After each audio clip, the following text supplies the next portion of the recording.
ಆದಿನಾಥ ಸಮಾರಂಭಾಂ ಶಂಕರಾಚಾರ್ಯ ಮಧ್ಯಮಾಂ ಪರಮಾನಂದನಾಥ ಪರ್ಯಂತಾಂ ಒಂದೇ ಗುರು ಪರಂಪರಾಂ ಗುರುಬ್ರಹ್ಮ ಗುರುರ್ವಿಷ್ಣು ಗುರುದೇವೋ ಮಹೇಶ್ವರಃ ಗುರು ಸಾಕ್ಷಾತ್ ಪರಬ್ರಹ್ಮ ತಸ್ಮೈ ಶ್ರೀ ಗುರವೇ ನಮಃ. ಭಜೆ ಶ್ರೀಚಕ್ರ ಮಧ್ಯಸ್ಥಾಂ ದಕ್ಷಿಣೋತ್ತರಯೋ ಸದಾ ಶ್ಯಾಮಾ ವಾರ್ತಾಳಿ ಸಂಸೇವ್ಯಾಂ ಭವಾನೀಂ ಲಲಿತಾಂಬಿಕಾ. ಶ್ರೀ ಗುರುಭ್ಯೋ ನಮಃ. ಶ್ರೀಮಾತ್ರೇ ನಮಃ. ಜಗನ್ಮಾತೆಯ ಆದೇಶದ ಮೇಲೆ ವಶಿನ್ಯಾದಿ ವಾಗ್ದೇವತೆಗಳು ರಚನೆ ಮಾಡಿದಂತಹ ಜ್ಞಾನ ಆನಂದ ಸ್ವರೂಪರಾದಂತಹ ಹಯಗ್ರೀವರು ಅಗಸ್ತ್ಯ ಮಹಾಮುನಿಗಳಿಗೆ ಉಪದೇಶ ಮಾಡಿದಂತಹ ಮಹಾಮಂತ್ರರಾಜ ಲಲಿತಾ ಸಹಸ್ರನಾಮದ ಭಾಷ್ಯವನ್ನ ಹೇಳ್ತಾ ಇದ್ದೆ. ಹಿಂದಿನ ವಿಡಿಯೋಗಳಲ್ಲಿ ಲಲಿತಾ ಸಹಸ್ರನಾಮದ ಮೊದಲ ನಾಮಗಳ ಗುಂಪನ್ನ ಪರಮೇಶ್ವರಿ ವೈಭವ ಅಂತ ಕರೀತಾರೆ. ಅಂದ್ರೆ ಶ್ರೀಮಾತ, ಶ್ರೀ ಮಹಾರಾಜ್ಞಿ, ಶ್ರೀಮತ್ ಸಿಂಹಾಸನೇಶ್ವರಿ, ಚಿದಗ್ನಿಕುಂಡ ಸಂಭೂತ, ದೇವಕಾರ್ಯ ಸಮುದ್ಯತ, ಇಲ್ಲಿವರೆಗೆ ಹೇಳಿದ್ದೆ. ಇನ್ನು 6ನೇ ನಾಮ ಉದ್ಯದ್ಭಾನು ಸಹಸ್ರಾಭ ಇಂದ 54ನೇ ನಾಮ ಸ್ವಾಧೀನ ವಲ್ಲಭ ವರೆಗೂ ಪರಮೇಶ್ವರಿಯ ಸ್ವರೂಪದ ವರ್ಣನೆಯನ್ನ ನೋಡಬಹುದು. ಉದ್ಯದ್ಭಾನು ಸಹಸ್ರಾಭ, ಉದಯಿಸುತ್ತಿರುವ 1000 ಸೂರ್ಯರ ಕಾಂತಿಯನ್ನು ಹೊಂದಿರತಕ್ಕಂಥವಳು. 1000 ಅನ್ನೋದು ಅನಂತವಾಚಿ ಅನ್ನೋದನ್ನ ಈ ಹಿಂದೆ ಹೇಳಿದ್ದೆ. ಹೇಳ್ಬೇಕಂದ್ರೆ ಭೈರವ ಯಾಮಳದಲ್ಲಿ ಪರಮೇಶ್ವರಿಯ ಕಾಂತಿಯನ್ನ ವಿವರಿಸ್ತಾ ತೇಷಾಂ ಅನಂತಕೋಟೀನಾಂ ಮಯೂಖಾಂ ಮಹೇಶ್ವರಿ, ಲೆಕ್ಕವಿಲ್ಲದಷ್ಟು, ಲೆಕ್ಕ ಬಾರದಷ್ಟು, ಲೆಕ್ಕ ಹಾಕಲು ಸಾಧ್ಯವಾಗದಷ್ಟು ಕಾಂತಿ ಕಿರಣಗಳಿಂದ ಆ ದೇವಿ ಪ್ರಕಾಶಿಸ್ತಾ ಇದ್ದಾಳೆ ಅಂತ. ಆ ದೇವಿಯ ಕೆಲವು ಕಿರಣಗಳಿಂದ ಬ್ರಹ್ಮಾಂಡ ಪ್ರಕಾಶಿಸ್ತಾ ಇದೆಯಂತೆ. ದೇವಿಯಿಂದ ಪ್ರಸಾರವಾಗುವಂತಹ ಕಿರಣಗಳು ಹೇಗೆ ಹಂಚಿಕೆಯಾಗಿದೆ ಅನ್ನೋದನ್ನ ಇಲ್ಲಿ ಹೇಳ್ತಾ ಇದ್ದಾರೆ. ಅಷ್ಟೋತ್ತರ ಶತಂ ವನ್ಹೇ ಷೋಡಶೋತ್ತರ ಶತಂ ರವೇಹೇ ಷಟ್ರಿಂಶದುತ್ತರಂ ಶತಂ ಚಂದ್ರಸ್ಯ ಕಿರಣಾಶಿವೆ. ಅಂದ್ರೆ ಅಷ್ಟೋತ್ತರ ಶತಂ ವನ್ಹೇ ಅಂದ್ರೆ 108 ಕಿರಣಗಳನ್ನ, ವನ್ಹಿ ಅಂದ್ರೆ ಅಗ್ನಿಯು, ಷೋಡಶೋತ್ತರ ಶತಂ ರವೇಹೇ 116 ಕಿರಣಗಳನ್ನ ಸೂರ್ಯದೇವನು, ಷಟ್ರಿಂಶದುತ್ತರಂ ಶತಂ ಅಂದ್ರೆ 136 ಕಿರಣಗಳನ್ನ ಚಂದ್ರನು ಅಮ್ಮನಿಂದ ಗ್ರಹಿಸಿದ್ದಾರೆ ಅಂತ. ಬ್ರಹ್ಮಾಂಡಂ ಭಾಷಯಂತಸ್ತೆ ಪಿಂಡಾಂಡಮಪಿ ಶಾಂಕರಿ ದಿವಾಸೂರ್ಯಸ್ತದಾ ರಾತ್ರೌ ಸೋಮಾವಹ್ನಿಶ್ಚ ಸಂಧ್ಯಯೋಹೋ. ಅಂದ್ರೆ ಹಗಲಿನಲ್ಲಿ ಸೂರ್ಯ ಬೆಳಕನ್ನ ಕೊಡ್ತಾನೆ, ಆ ಬೆಳಕಿನಿಂದ ಜಗತ್ತು ನಡೆಯುತ್ತೆ. ರಾತ್ರಿ ಹೊತ್ತಲ್ಲಿ ಚಂದ್ರನ ಕಾಂತಿಯಿಂದ ವ್ಯವಹಾರಗಳೆಲ್ಲ ನಡೀತವೆ ಅಂತ. ಇನ್ನ ಸಂಧ್ಯಾ ವೇಳೆಯಲ್ಲಿ ಇಲ್ಲಿ ಸೂರ್ಯನೂ ಇರೋದಿಲ್ಲ, ಚಂದ್ರನೂ ಇರೋದಿಲ್ಲ. ಈ ಸಮಯವನ್ನ ಸಂಧ್ಯಾ ವೇಳೆ ಅಂತ ಹೇಳ್ತೀವಿ. ಈ ಸಮಯದಲ್ಲಿ ಮತ್ತೆ ಅಗ್ನಿಯಿಂದ ಚರಾಚರ ಜಗತ್ತೆಲ್ಲ ಬೆಳಗುತ್ತೆ ಅಂತ. ಆ ದೇವಿಯ ಶರೀರದಿಂದ ಬರುವಂತಹ ಕಿರಣ ಸಮುದಾಯಗಳನ್ನ ಹೀಗೆ ಹಂಚಿಕೆ ಮಾಡಿಕೊಂಡು ಬ್ರಹ್ಮಾಂಡವೆಲ್ಲ ಪ್ರಕಾಶಿಸ್ತಾ ಇದೆ ಅಂತ. ದೇವಿ ಭಾಗವತದಲ್ಲಿ ಕೂಡ ಆ ದೇವಿಯ ಕಾಂತಿಯನ್ನ ವರ್ಣಿಸ್ತಾ ಅನೇಕ ಕೋಟಿ ಸೂರ್ಯಾನಾಂ ಚಂದ್ರಕೋಟಿ ಸುಶೀತಲಂ ಅಂತ ಹೇಳ್ತಾರೆ. ಅಂದ್ರೆ ಅನೇಕ ಕೋಟಿ ಸೂರ್ಯರ ಕಾಂತಿಯಿಂದ ಆ ದೇವಿ ಪ್ರಕಾಶಿಸ್ತಾ ಇದ್ದಾಳೆ ಅಂತ. ಹಾಗೆ ಸೂರ್ಯರ ಕಾಂತಿ ಅಂದ್ರೆ ಇಲ್ಲಿ ನಮಗನ್ಸುತ್ತೆ ಬಿಸಿಲಿನ ಝಳ ಇರುತ್ತೆ ಸೂರ್ಯನ ಕಾಂತಿಯಲ್ಲಿ ಅಂತ. ಆದ್ರೆ ಇಲ್ಲಿ ನಾವು ಹೇಳ್ತಕ್ಕಂತಹ ಕಾಂತಿ ಹೇಗಿದೆ ಅಂದ್ರೆ ಚಂದ್ರ ಕೋಟಿ ಸುಶೀತಲಂ, ಕೋಟಿ ಚಂದ್ರರ ಆ ತಂಪು ಹೇಗಿರುತ್ತೆ, ಕೋಟಿ ಹುಣ್ಣಿಮೆ ಚಂದ್ರರ ತಂಪು ಒಂದೇ ಸರಿ ಸಿಕ್ಕಾಗ ಯಾವ ಆಹ್ಲಾದವನ್ನ ನೋಡ್ತೀವಿ ನಾವು, ಅಂತಹ ಸುಶೀತಲವಾದಂತಹ ಕಾಂತಿ ಪರಮೇಶ್ವರಿಯದ್ದು ಅಂತ. ಇನ್ನು ಪರಮೇಶ್ವರಿಯ ಧ್ಯಾನ ಶ್ಲೋಕವನ್ನ ಹೇಳ್ತಾ ಅರುಣಾಂ ಕರುಣಾತರಂಗಿತಾಕ್ಷೀಂ ಅಂತ ಪ್ರಾರಂಭ ಮಾಡ್ತೀವಿ. ಅಂದ್ರೆ ಆ ಪರಮೇಶ್ವರಿ ಅರುಣ ವರ್ಣದ ಕಾಂತಿಗಳಿಂದ ಪ್ರಕಾಶಿಸ್ತಾ ಇರ್ತಾಳೆ ಅಂತ. ಆಧಾರ ಚಕ್ರದಲ್ಲಿ ಶಿವಶಕ್ತಿಯರನ್ನ ಧ್ಯಾನಿಸ್ತಾ ಜಪಾಕುಸುಮ ಸಂಕಾಶವು ಮದಗೂರ್ಣಿತ ಲೋಚನವು ಅಂತ ಹೇಳ್ತಾರೆ. ಜಪಾಕುಸುಮ ಅಂದ್ರೆ ದಾಸವಾಳದ ಹೂವು ಅಂತ. ದಾಸವಾಳದ ಹೂವು ಕೆಂಪು ಮತ್ತು ಬಿಳಿ ಎರಡು ಸೇರಿದಂತಹ ಪಾಟಲ ವರ್ಣವನ್ನ ಹೊಂದಿರುತ್ತೆ. ಈ ವರ್ಣದಲ್ಲಿ ದೇವಿ ಕಂಗೊಳಿಸ್ತಾ ಇದ್ದಾಳೆ ಅಂತ ಹೇಳ್ತಾರೆ.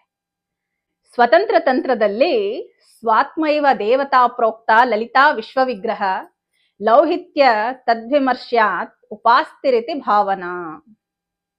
ಅಂದರೆ ವಿಶ್ವರೂಪಿಣಿಯಾದ ಲಲಿತಾ ದೇವಿಯು ಸ್ವಸ್ವರೂಪದಲ್ಲಿ ಕೆಂಪಾದ ದೇಹದ ಛಾಯೆಯನ್ನ ಹೊಂದಿರುತ್ತಾಳೆಂದು ಭಾವನೆಯನ್ನ ಮಾಡಿ ದೇವಿಯನ್ನ ಉಪಾಸಿಸಬೇಕು ಅಂತ ಹೇಳ್ತಾ ಇದ್ದಾರೆ. ಇನ್ನು ವಾಮಕೇಶ್ವರ ತಂತ್ರದಲ್ಲಿ ಸ್ವಯಂ ಹಿ ತ್ರಿಪುರಾದೇವಿ ಲೌಹಿತ್ಯ ತದ್ವಿಮರ್ಶನಂ. ತ್ರಿಪುರಾದೇವಿಯು ಸ್ವಯಂ ಕೆಂಪಾದ ವಿಮರ್ಶಳಾಗಿದ್ದಾಳೆ. ಸಕುಂಕುಮ ವಿಲೇಪನಾ ಮಳಿಕ ಚುಂಬಿ ಕಸ್ತೂರಿಕಾಂ ಸಮಂದ ಹಸಿತೇಕ್ಷಣಾಂ ಸಚರ ಚಾಪಪಾಶಾಂಕುಶಾಂ ಅಶೇಷ ಜನಮೋಹಿನೀಂ ಅರುಣಮಾಲ್ಯ ಭೂಷಾಂಭರಾಂ ಜಪಾಕುಸುಮ ಭಾಸುರಾಂ ಜಪವಿಧೌ ಸ್ಮರೇದಂಬಿಕಾ. ಜಪಾಕುಸುಮ ಭಾಸುರಾಂ ಅಂದ್ರೆ ದಾಸವಾಳದ ಹೂವಿನ ಹಾಗೆ ಅರುಣ ಛಾಯೆಯಿಂದ ಪರಮೇಶ್ವರಿ ಪ್ರಕಾಶಿಸ್ತಾ ಇದ್ದಾಳೆ ಅಂತ. ಸೂರ್ಯೋದಯಕ್ಕೂ ಮೊದಲು ಸೂರ್ಯನ ಸಾರಥಿಯಾದಂತ ಅರುಣ ಬರ್ತಾನೆ. ಆ ಸಮಯದಲ್ಲಿ ಆಕಾಶವೆಲ್ಲ ಕೆಂಪು ಕಾಂತಿಯಿಂದ ತುಂಬಿರುತ್ತೆ.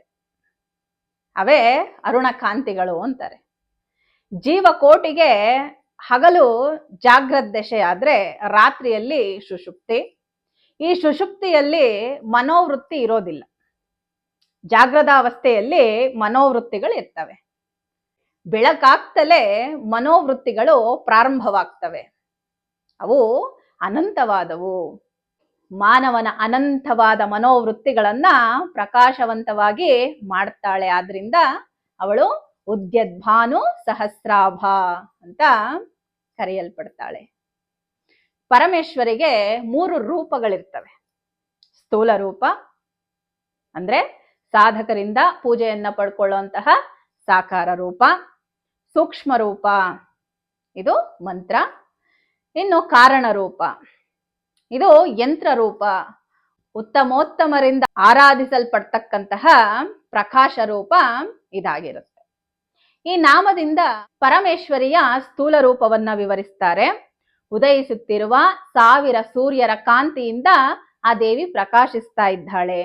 ಅವಳ ಕಾಂತಿಯನ್ನು ಸಾಮಾನ್ಯವಾದ ಚರ್ಮ ಚಕ್ಷುಗಳಿಂದ ನೋಡೋದಿಕ್ಕೆ ಸಾಧ್ಯವಾಗೋದಿಲ್ಲ.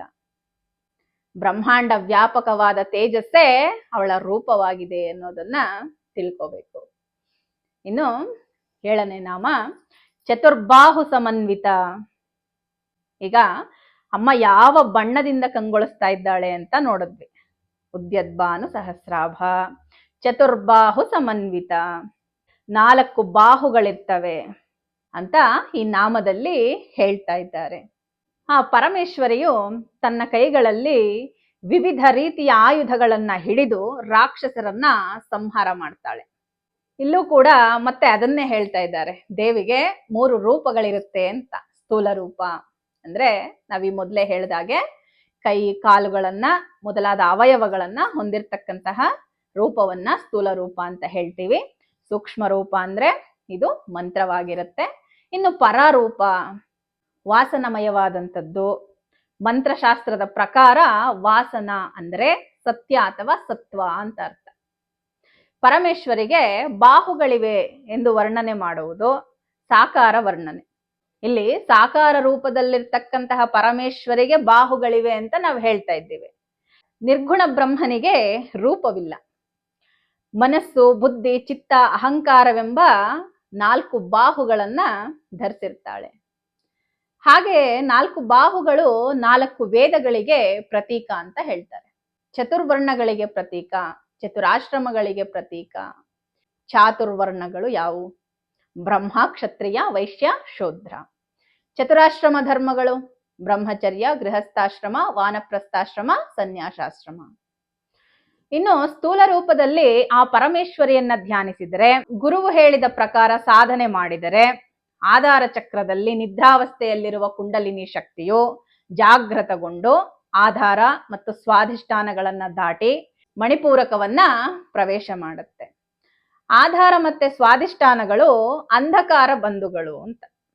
ಅವುಗಳಲ್ಲಿ ಸಮಯಾಚಾರದವರಿಗೆ ಪೂಜೆ ಇರೋದಿಲ್ಲ. ಶಿವಶಕ್ತಿಯರಿಬ್ರು 5 ರೀತಿಯ ಹೋಲಿಕೆಗಳನ್ನ ಹೊಂದಿರ್ತಾರೆ ಅಂತ ನಂಬೋರು ಸಮಯಾಚಾರದವರು. ಯಾವುವು ಈ 5 ಹೋಲಿಕೆಗಳು ಅಂದ್ರೆ ಅಧಿಷ್ಠಾನ ಸಾಮ್ಯ, ಅನುಷ್ಠಾನ ಸಾಮ್ಯ, ಅವಸ್ಥಾ ಸಾಮ್ಯ, ರೂಪ ಸಾಮ್ಯ, ನಾಮ ಸಾಮ್ಯ ಅಂತ. ಸಾಮ್ಯ ಅಂದ್ರೆ ಇಲ್ಲಿ ಹೋಲಿಕೆ ಅಂತ. ಸಮಯಾಚಾರರು ಮಣಿಪೂರ ಚಕ್ರದಿಂದ ದೇವಿಯನ್ನ ಪೂಜಿಸ್ತಾರೆ. ಚತುರ್ವಿಧೈಕ ಸಂಧಾನದ ಪ್ರಕಾರ ಮಣಿಪೂರಕದಲ್ಲಿ ದೇವಿಯು ಚತುರ್ಬಾಹುಗಳಿಂದ ದರ್ಶನ ಕೊಡ್ತಾಳೆ. ಮಣಿಪೂರವೆಂದರೆ ಸೂರ್ಯಮಂಡಲ.